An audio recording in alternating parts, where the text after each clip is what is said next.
دشمن جو ہے وہ کامیاب نہیں ہو سکا۔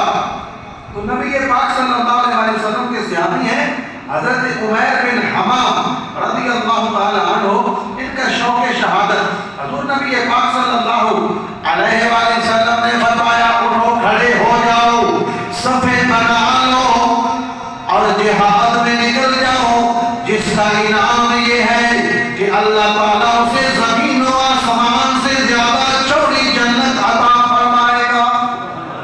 صحابہ کرام کو جذبہ جہاد کے لیے نبی پاک صلی اللہ علیہ وسلم ان کو بیان واضح نصیحت کر رہے ہیں۔ حضرت عمیر بن حمام ہاتھ میں کھجوریں ہیں، کھجوریں پھینک دی کہ کھجوریں کھاؤں گا وقت لگے گا اور شہادت کے جام سے مرمور نہ رہ جاؤں، کھجوریں پھینک دی اور عرض کی کہ یا رسول اللہ میرے اور جنت کے درمیان آڑ کیا ہے؟ اللہ کے نبی نے فرمایا اگر تو شہید ہوگا سامنے اللہ تجھے جنت کے نظارے کرا دے گا۔ سبحان اللہ۔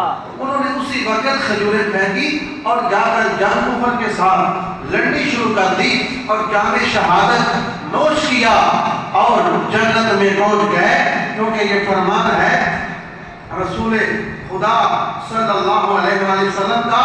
تو ایک اور صحابی شہادت کا صلہ کیا ملتا ہے؟ جب بندہ انسان مر کو جانا ہے، آخر مرنا ہے، جتنا بھی جی لے موت نے آنا ہے، تو اگر مرنا ہی ہے تو پھر ایسی موت مرو کہ اللہ کے فرشتے بھی جو ہے وہ آپ پر فخر کریں، آپ پر ناز کریں، تو ایسی موت مرنا چاہیے۔ تو شہادت کی موت اگر مل جائے تو پھر اور کیا چاہیے؟ جو اللہ کی راہ میں شہید ہوتا ہے اسے صلہ اور انعام کیا ملتا ہے؟ حضرت